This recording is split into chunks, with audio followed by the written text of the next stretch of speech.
What's up, guys? Welcome to Daily Dose of Reddit. This is your host, Zach, and today's subreddit is r/EntitledParents. This story's called Entitled Mom Causes Her Child to Fail School. I worked for a school district. It's absurdly rare that I will ever have to deal with any parents. Today was the exception, however. Sometimes a student will be removed from school for a variety of reasons. Sometimes they are unable to attend because of an illness, and sometimes because they got into trouble. Many times, we will provide them with a laptop so they can do work at home to help maintain their grades or to effectively do all their work from home. This is usually facilitated through the guidance office, and it's the guidance department that will have all the interactions with the parents. For some reason though, today was different. So I'm sitting in my office next to a stack of computers that I'm breaking down and fixing like usual because kids around here love to break things, it seems. A woman walks in and my boss does the initial greeting while I just kind of keep an eye out and listen to what's going on because I don't recognize the woman. At first, I just assumed that she was a substitute teacher or something. I assume this because in order to get up to our office, you have to go through one of the doors.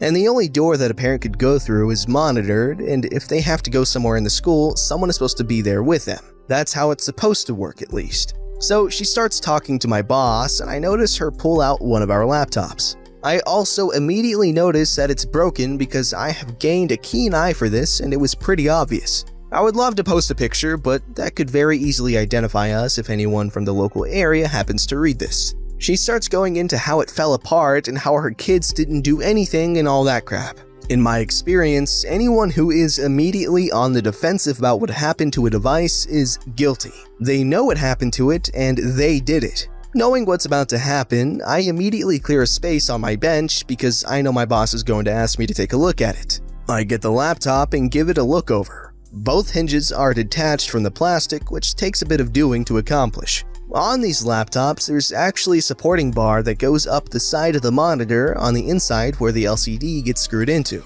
It doesn't really do much other than add a little bit of extra rigidity to the screen. Somehow, one of these snapped in half.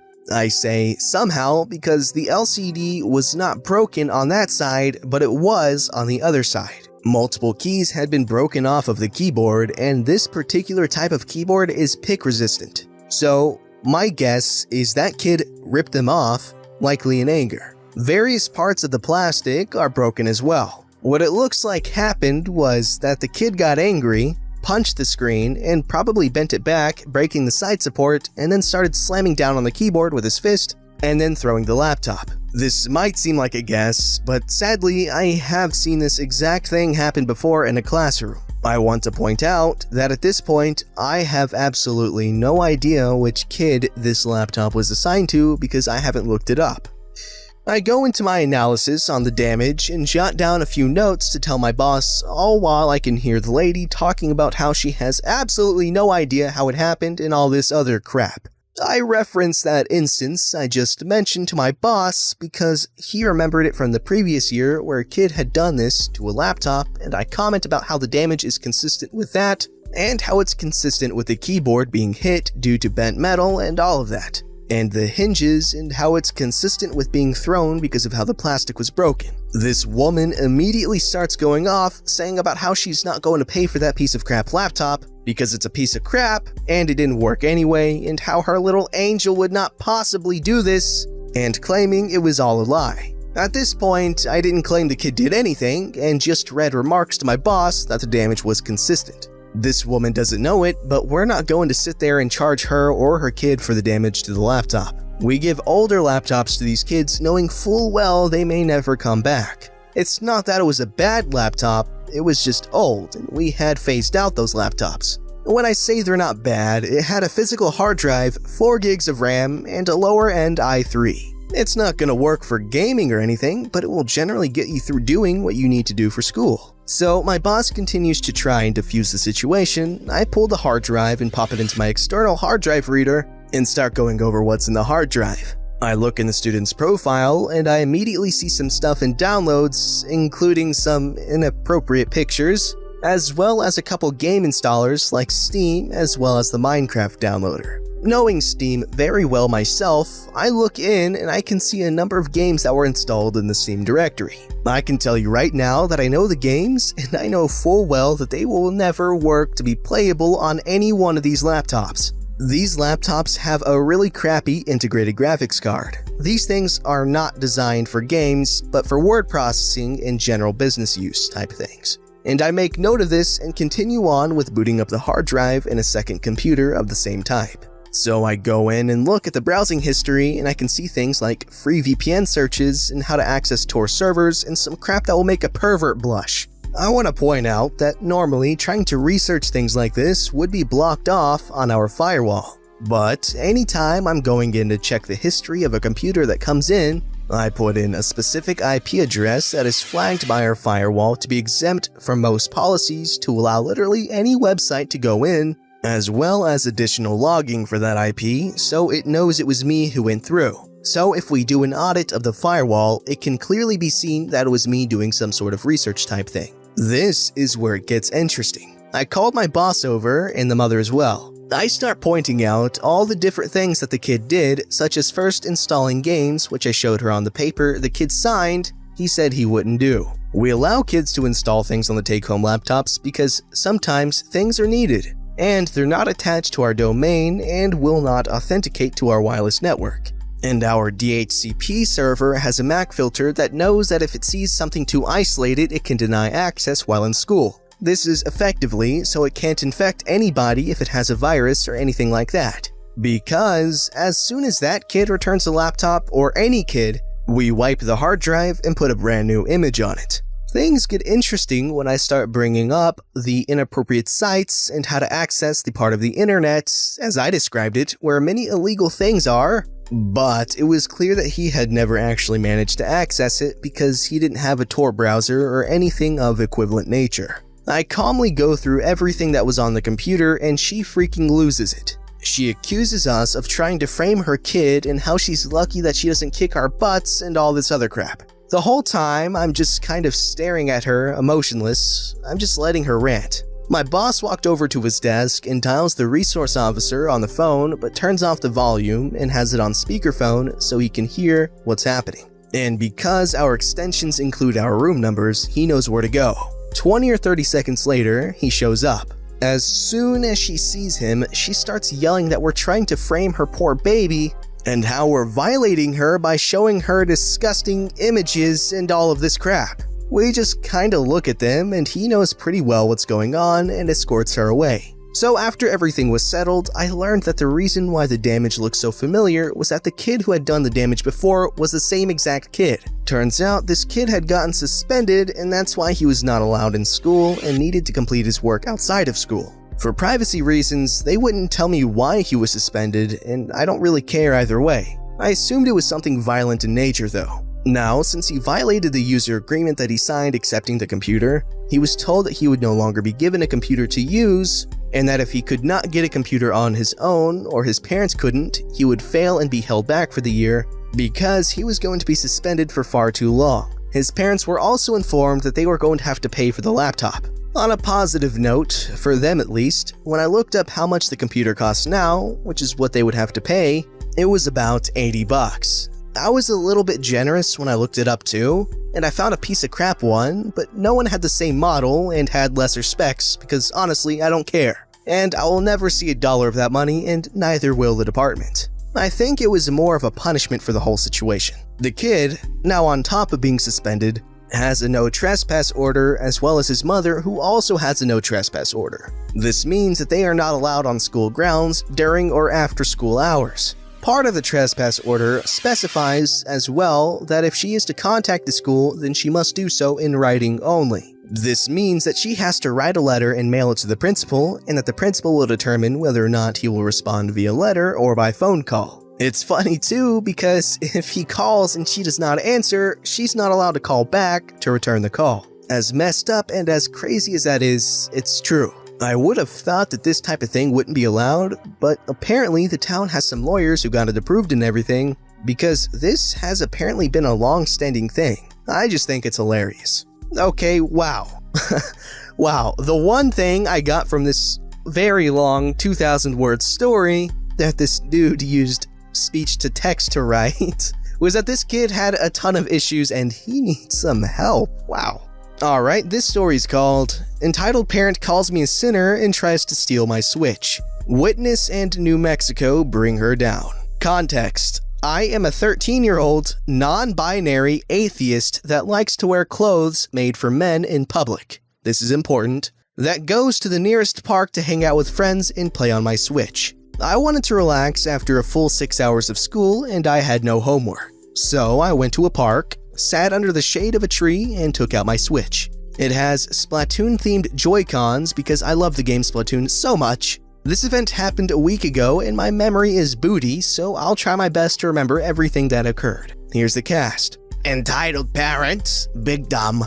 Entitled Kid, a spoiled goblin who looks 9 to 13 years old. Me, Gay, Nice Man. Witness. I was playing Splatoon, Octo Expansion, great DLC, until a kid went up to me. This is how it went. What game is that? Oh, the game is Splatoon. What's Splicatoon? He said it like that. How dare you not know what this game is? It is a fun multiplayer game where you can play as a squid or octopus, and you can do turf wars, ranked battles, and private battles with friends. There are also single-player You talk too much. Anyways, can I try? I do not trust people with my things, no matter what. No, sorry. I'm not comfortable with people using my things. Entitled Kid huffed and walked back to where he came from. Of course, I thought this was the end. Nope, it's never an entitled parent story without the parent. This large, unfit woman with blonde hair walks up to me, while Entitled Kid is behind her with a poo-eating grin. My son said that you wouldn't let him play with your game.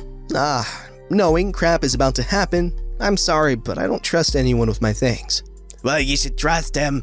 He's a nice boy and would never hurt anyone. You can trust him with your game. I want to play it. Give me now. No, I will not give you anything. Entitled Parent looks at my outfit and gasps. I was wearing an Adidas hoodie for men and jeans for boys. That outfit. I think you got everything wrong. These look like they're for men. They don't look feminine at all. I know. So what? You're a girl, that's what. Go change. Okay, first things first. I'm non-binary, so I don't care if it's for men or not. Second, you're not my mom. My mom accepts me. I don't care what you think. How dare you talk to an adult like that? You're going to hell. Sorry, what? I don't believe in that. Speechless, but she also says, what? I don't believe in hell, heaven, or God. I'm atheist. Accept it. Screamed so loud my sensitive ears died. How dare you not believe in the Lord? You sinners are ruining my son. How dare you?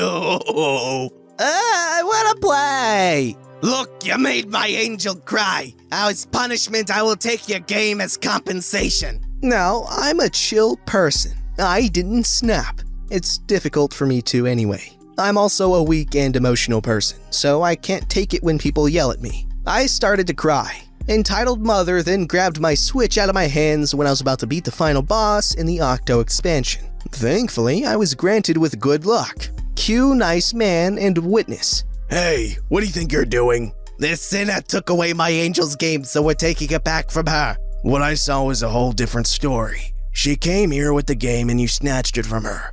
I kindly ask you to return it to this girl. She is no sinner. She doesn't believe in God. She says she's non-binary when there's only 2 genders. She's a sin. Nice Man looks at me. She can believe and do what she wants. You have no authority over her. Now I ask you to hand the game over to her. It's mine. Yes, it is. Now go away. You're not involved in this. If you don't leave, I will call the police. Cue the witness. I saw everything too. Entitled Parent then finds out that her plan is failing, so she tries to run. But Witness and Nice Man shoved her and grabbed the Switch from her and gave it to me. Entitled Parent was yelling about violation or whatever while Entitled Kid was bawling his eyes out. Now, I managed to make it out of there alive because Witness told me to run. I do not know what happened after that since I ran home like what Witness instructed me to do, but I hope she got a punishment. Come on, Karen, you should know better. You should know that this person doing their own thing has no effect at all on you or your son's lives. So in conclusion, just don't do... What is this story? This story is called My Entitled Aunt Demands My Foreign Goods. My family is split down the middle. One half is very posh, wealthy, with their own businesses and medical offices, whilst the other half are very redneck, poverty, and just plain nasty temper-wise. Due to this, I left my family, changed my name, live in a city that they don't know, and changed my number. Well, I have a blog that I post pictures on. My collection of cute oddities, my rare or just plain cute plushies, etc. Somehow, my aunt and family found out about it, probably through social media. Coming back from Japan, I have lots of new plushies, snacks, and clothing. I was excited to show off pictures and talk to others about the trip. Well, my aunt saw it and decided to comment about how cute my stuff was, how expensive it looked, and how she wishes she had the same opportunities I have. Mind you, she spends her money on junk food, a rundown apartment, loads of cats, and spoiled children. She had the gall to message me asking what was hers and when she could meet up to get it because there's so much stuffed animals, surely you bought them for entitled children. I tell her there's nothing for her, that it's all mine, and she decides to go on a tangent about how spoiled I am, how I'm a nasty person, then decided to remind me that my deceased mother killed herself just to be rid of me. My mother passed away several years ago because of mistreatment from her husband, aka my father. Mistreatment that this aunt basically told her she deserved. I ripped this aunt a new one as that was the day of the anniversary, and before blocking her, I told her maybe if she wasn't such an entitled binge, mooching from the government, maybe she could have nice things. I'm sorry this sounds like a rant, I just hate my entitled aunt with a passion. And yes, this happened yesterday as that was the anniversary date. Okay, wow, how could you ever say anything like that to anyone? Okay, how do you expect to get anything from someone if you're just gonna be a jerk? Okay, well, anyways, poor dude, woman, thing, person, moving on. Don't forget to like, subscribe, and hit that bell to never miss an episode.